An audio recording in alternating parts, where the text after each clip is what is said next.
आ जाओ। अब हम लोग क्या कवर करने वाले हैं, अप्रोचेस टू सैम्पलिंग। दो अप्रोच होती है सैम्पलिंग की, एक है नॉन स्टैटिस्टिकल और एक है स्टैटिस्टिकल। पहले हम लोग स्टैटिस्टिकल से डील करने वाले हैं, ठीक है। आ जाइए, मैंने इसके लिए प्यारे से नोट्स बनाए आपके लिए, जरा ध्यान से देखिएगा। स्टैटिस्टिकल सैम्पलिंग क्या होती है, प्लीज फोकस कीजिएगा।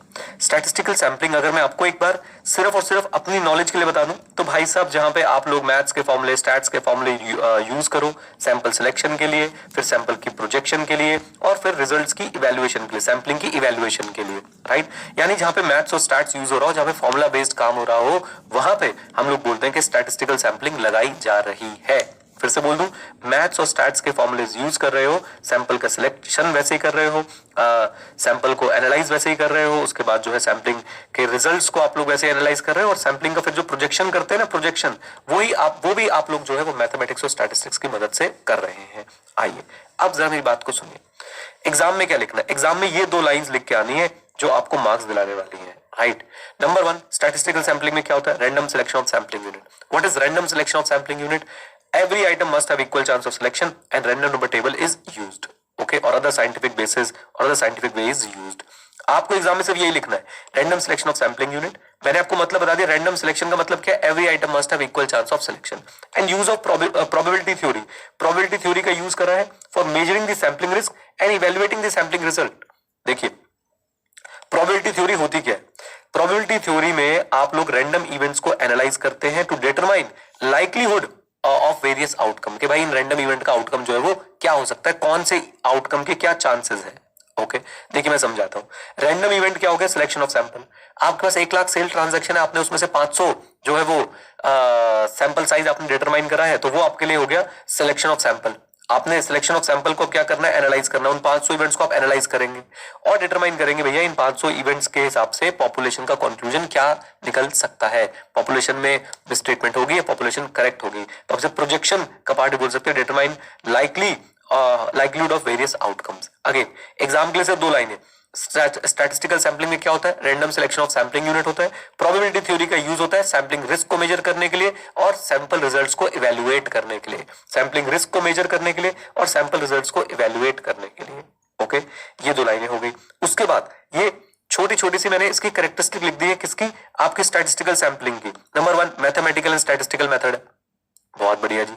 नंबर 2 मोर साइंटिफिक है। मोर साइंटिफिक क्यों है, क्योंकि यहाँ पे अगेन मैथमेटिक्स और स्टैटिस्टिकल फॉर्मुलेज वगैरह यूज होते हैं। फॉर एग्जांपल 1 लाख ट्रांजैक्शन है, 500 सैंपल साइज है। अब इस सैंपल साइज जो है ना, सैंपल साइज जो है कैसा होना चाहिए, must be sufficient to represent the total transaction and this is determined through formula. अब क्या क्या इसमें हम कंसिडर करते हैं, टोटल नंबर ऑफ ट्रांजैक्शन कितना है, डिजायर्ड लेवल ऑफ कॉन्फिडेंस कितना चाहिए, एक्सेप्टेबल मार्जिन ऑफ एरर कितना चाहिए, ये सारी चीजें जो है ऑडिटर बेसिकली क्या करेगा, ऑडिटर भाई साहब एक सॉफ्टवेयर के अंदर डालेगा, वो सॉफ्टवेयर साइंटिफिकली आपको सैंपल साइज बता देगा, फिर उसी सॉफ्टवेयर से आप सैंपल सेलेक्ट भी कर लेंगे रैंडम नंबर टेबल के थ्रू, राइट। तो ये सारा प्रोसेस जो हो रहा है ये फॉर्मूला बेस्ड हो रहा है, डेटा बेस्ड हो रहा है, ये हैपोजेट वे में नहीं किया जा रहा है कि चलो भाई अप्रैल मई जून के जो है बस ट्रांजैक्शन उठा लो और ऑडिट कर लो, या एक काम करो बस शुरू की 4 डेट के ट्रांजैक्शन उठा लो और ऑडिट कर लो, नहीं ऐसे नहीं किया जा रहा है। तो मैथमेटिकल स्टैटिस्टिकल मेथड यूज हो रहे हैं, ज्यादा साइंटिफिक है और बहुत ज्यादा यूज किया जाता है। तब ये बहुत ज्यादा कामयाब है जब हमारे पास large number of similar items है। For example 1 lakh sale transaction है, आप मैनुअली इसको कभी भी जो है वो सिलेक्ट, मैनुअली इसमें जो है काम कभी भी नहीं कर पाएंगे। तो यहाँ पे आप लोग क्या करेंगे, स्टैटिस्टिकल सैंपलिंग लगाएंगे और आपको अच्छा सैंपल मिलेगा जिससे आप लोग पॉपुलेशन के बारे में कंक्लूजन बना पाएंगे। ओके मैंने एग्जांपल भी दे दिया, for example trade receivable sales. दूसरी क्या बात है, इसके अंदर कोई पर्सनल बायसनेस नहीं आती है सैंपल सिलेक्शन के टाइम पे, और जब प्रोजेक्शन करते हैं वो ज्यादा रिलायबल होती है, राइट। तो ये आपका स्टैटिस्टिकल सैंपलिंग का कोर कॉन्सेप्ट यहाँ पे कंप्लीट हो गया कि भाई random selection of sampling unit, probability theory का यूज करना सैंपलिंग रिस्क को मेजर करते समय, आपके सैंपल रिजल्ट्स को इवैल्यूएट करते समय, देन थोड़ी बहुत कैरेक्टरिस्टिक बता दी कि मैथमेटिकल स्टैटिस्टिकल मेथड है, ज्यादा साइंटिफिक है। ये सब एग्जांपल आपके लिए ही है अंडरस्टैंडिंग के लिए। ज्यादा कब यूज करेंगे, जब large number of similar items है और साथ में पर्सनल बायस इसमें नहीं आती है और प्रोजेक्शन जो है वो ज्यादा रिलायबल हो जाती है। ओके ये है इसकी कुछ कैरेक्टरिस्टिक।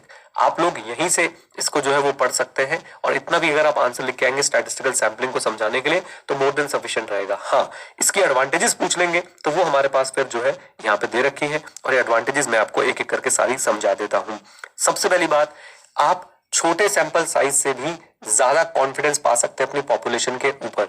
आपकी पॉपुलेशन के साइज के हिसाब से आपका सैंपल साइज नहीं बढ़ता है, राइट? क्यों?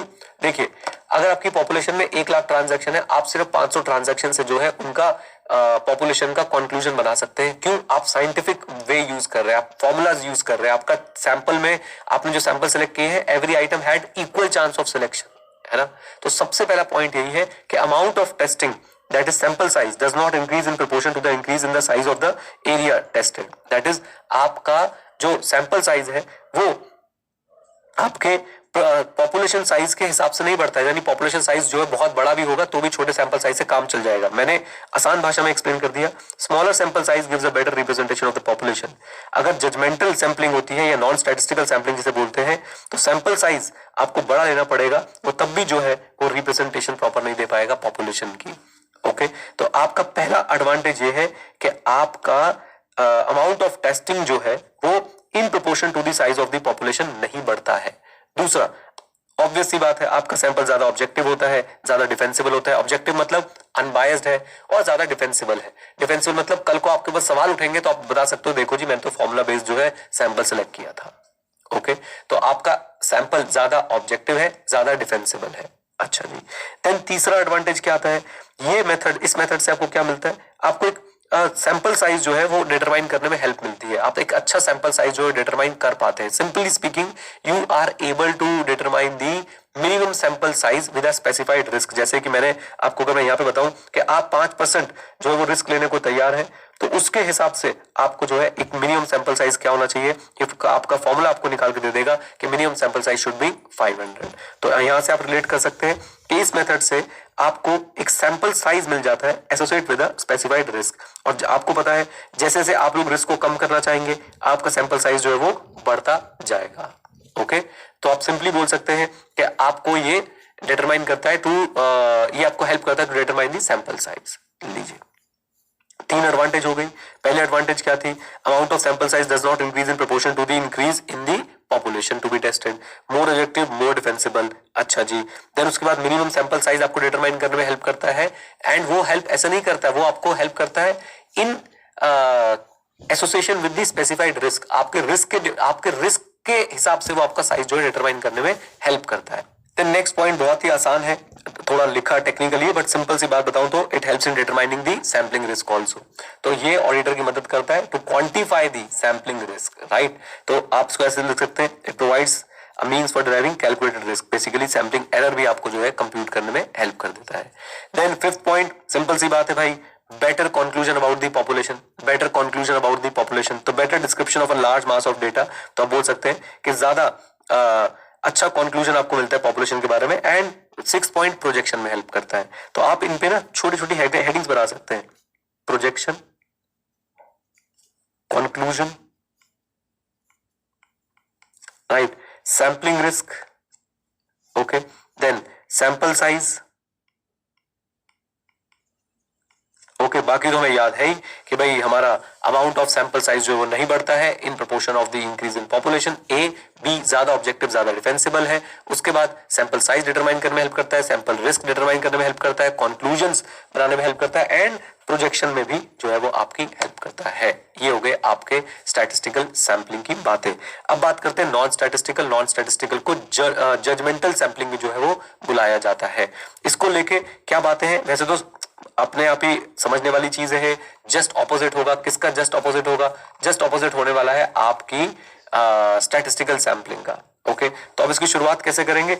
आपको इसकी शुरुआत बताओ, आप सीधा लिखेंगे कि भाई नॉन स्टैटिस्टिकल सैंपलिंग वो होती है जो random selection of sampling unit और यूज ऑफ प्रोबेबिलिटी थ्योरी नहीं करती है।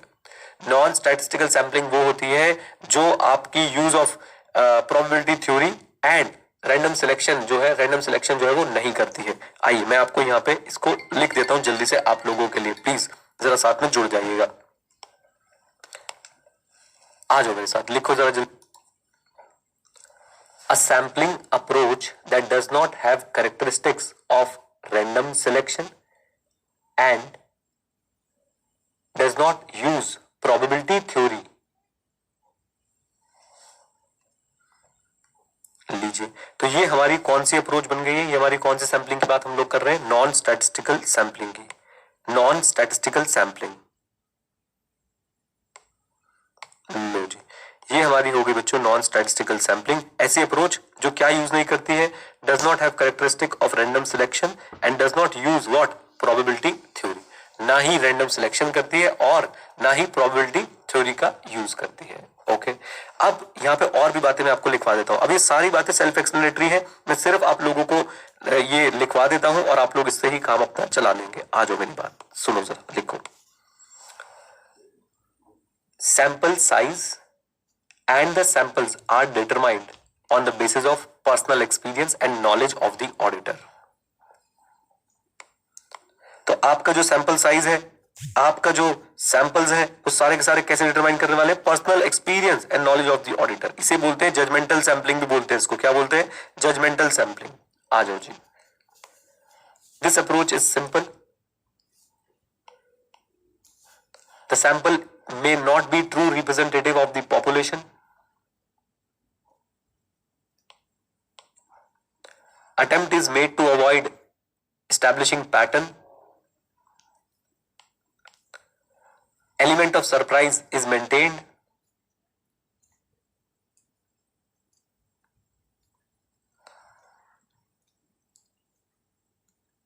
It is a common practice to check large number of items towards the close of the year to check the cutoff procedures, and also because of the reason that year-end transactions are prone to high risk of misstatement. लीजिए, ये हमारा पूरा का पूरा topic जो है हमने यहाँ पे क्या कर दिया है, कवर कर दिया है, बिल्कुल सिंपल सरल आसान भाषा में आप लोगों के लिए। तो नॉन स्टैटिस्टिकल सैंपलिंग में क्या क्या बातें हम लोगों ने पढ़ने की कोशिश करी कि सबसे पहली बात तो भाई साहब जो स्टैटिस्टिकल सैंपलिंग की कैरेक्टरिस्टिक है कौन कौन सी, random selection and probability theory, वो इसमें होती नहीं है। सैंपल साइज और सैंपल कैसे डिटरमाइन करने वाले हैं, पर्सनल एक्सपीरियंस से, नॉलेज ऑफ द ऑडिटर से। अप्रोच कैसी है, सिंपल है। अच्छा जी, सैंपल ट्रू रिप्रेजेंटेटिव, चांसेस यहाँ पे सैंपल के ट्रू रिप्रेजेंटेटिव ना होने के ज्यादा है, राइट। हम लोग क्या करेंगे, पैटर्न्स को अवॉइड करने की कोशिश करेंगे। व्हाट इज पैटर्न्स, कि भाई अच्छा हर महीने के शुरू के 5 दिन के ट्रांजैक्शन उठा रहे हो, ऐसा कोई पैटर्न एस्टैब्लिश नहीं करेंगे। उसी का उल्टा बोल दो, एलिमेंट ऑफ सरप्राइज मेंटेन होगा क्योंकि पैटर्न एस्टैब्लिश नहीं है। और साथ साथ में ये बहुत कॉमन प्रैक्टिस है to check large number of items towards the close of the year, right. क्यों, ताकि हम लोग क्या चेक कर पाए, कट ऑफ प्रोसीजर्स को अच्छे से चेक कर पाए। एंड ऑल्सो हमें सबको पता है, also because of the reason that year end transaction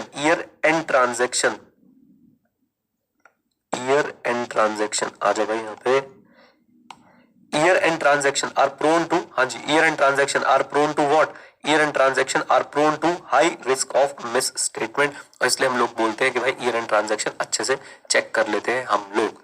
लीजिए, दैट्स इट, फिनिश, खत्म। ओके, अब साथ साथ में इसके अगर प्रॉब्लम्स मैं आपको बताना चाहूँ कि नॉन स्टैटिस्टिकल सैंपलिंग के साथ प्रॉब्लम्स क्या क्या होती हैं, तो वो भी आपको यहाँ पे मैं लिखवा देता हूँ। आ जाओ मेरे साथ जरा।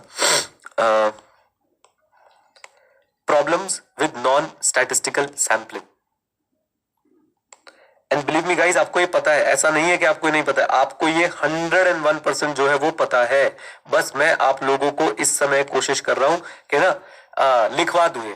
क्या होगी प्रॉब्लम्स, हमें पहले ही पता है कि हो सकता है भाई सैंपल ट्रू रिप्रेजेंटेटिव ना हो, ठीक है जी, हमारी पॉपुलेशन के जो कंक्लूजन है वो गलत बने, प्रोजेक्शन में हमें जो है वो प्रॉब्लम हो, तो ये सारी जो है प्रॉब्लम्स होने वाली है। आइए एक एक करके मैं आपको इसकी डिसएडवांटेजेस या प्रॉब्लम बोल लीजिए वो लिखवा देता हूं। It is neither scientific nor objective. ठीक बात है ना, ना तो ये साइंटिफिक है ना ही ऑब्जेक्टिव है, यानी कि इसमें बायसनेस होने के चांसेस हो सकते हैं क्या, बिल्कुल हो सकते हैं। और साइंटिफिक तो ये कहीं से भी नहीं है। ऑडिटर ने अपने एक्सपीरियंस, अपनी नॉलेज से जो है वो सैंपल्स को क्या कर लिया है, पिक कर लिया है। बोल दो हाँ कहना। नेक्स्ट पॉइंट आप इसमें लिख सकते हो ये वाला कि neither sampling risk nor the degree of confidence can be calculated। ना ही आप इस पे सैंपलिंग रिस्क कैलकुलेट कर सकते हो, और ना ही आप इसमें क्या कैलकुलेट कर सकते हो, डिग्री ऑफ कॉन्फिडेंस के भैया आपके सैंपल पे कितना कॉन्फिडेंस है, राइट। अभी दोनों ही चीजें कंप्यूट जो है नहीं कर सकते हो। तीसरा एरर क्या होगा, सारी बातें आपको मैं फिर बोल रहा हूं पता है, आप सिर्फ और सिर्फ जो है मेरे साथ इसको पढ़ के एक फॉर्मेलिटी कंप्लीट कर रहे हैं। Projection may not be as accurate as it was in statistical sampling. Next point क्या आ जाएगा हमारा, प्रोजेक्शन में not be as accurate as it was in statistical sampling. तो आप ऐसा समझ लीजिए कि भाई प्रोजेक्शन जो है यहाँ पे उतनी एक्यूरेट नहीं होगी जितनी कहां पे होती है, स्टैटिस्टिकल सैम्पलिंग में होती है। क्यों, फिर से वही बात है, क्योंकि साइंटिफिक नहीं है, ऑब्जेक्टिव नहीं है, रैंडम सिलेक्शन नहीं हुआ है, इसलिए प्रोजेक्शन भी जो है वो उतनी एक्यूरेट नहीं बनेगी। और साथ साथ में आप लोग एक बात और भी देखें, और वो बात क्या है, the sample will be less defensible, क्योंकि सैंपल सिर्फ ऑडिटर की प्रायर नॉलेज पे बेस्ड है, सैंपल सिर्फ ऑडिटर की प्रायर नॉलेज पे बेस्ड है, एक्सपीरियंस पे बेस्ड है, तो उसके पास मैथमेटिकल प्रूफ ऑफ एक्यूरेसी नहीं होगा, because of lack of mathematical proof of accuracy. और जब मैथमेटिकल प्रूफ ऑफ एक्यूरेसी नहीं होगा बाबू, तो आपका सैंपल कैसा होगा, कम डिफेंसिबल होगा, यानी उस पर सवाल उठाए जा सकते हैं कि आपने यही सैंपल क्यों सेलेक्ट किया था, और आपके पास बोलने के लिए ज्यादा कुछ होगा नहीं, आप बोलोगे मैंने तो अपने एक्सपीरियंस अपनी जजमेंट से जो है ये सैंपल सेलेक्ट किया था। तो ये प्रॉब्लम्स हैं किसके साथ, ये प्रॉब्लम्स हैं आपकी नॉन स्टैटिस्टिकल सैंपलिंग के साथ। मैंने आपको लिखवा दी प्रॉब्लम्स, अब ये हमारा टॉपिक जो है कंप्लीट हो जाता है। बस इतना ही पढ़ के आपने जाना है, इन्हीं नोट से आप लोग पढ़ लीजिएगा, मोर देन सफिशिएंट है, और इसकी डिटेल में और ज्यादा एंटर करने की कोशिश मत कीजिएगा, ठीक है। अब मैं आपको इसकी क्विक एक रिवीजन करा देता हूं, और उसके बाद आपका सैंपलिंग का जो है टॉपिक कंप्लीट हो जाएगा। कुछ मिसलेनियस टॉपिक बचे हो तो वो मैं उम्मीद करता हूं कि आप लोग अपने आप से कवर कर सकते हैं, वैसे मैंने आपको पूरी कवरेज दे दी है। इसके अलावा कुछ भी हो तो प्लीज एक बार आप उसको रीड करके और उसके शॉर्ट नोट्स बना के उसे कवर कर लीजिएगा, वो आपका होमवर्क है। आइए चलिए जी, तो अब हम लोग चलते हैं और एक बार इसकी रिवीजन जो है जल्दी से कर लेते हैं, आ जाओ मेरे साथ।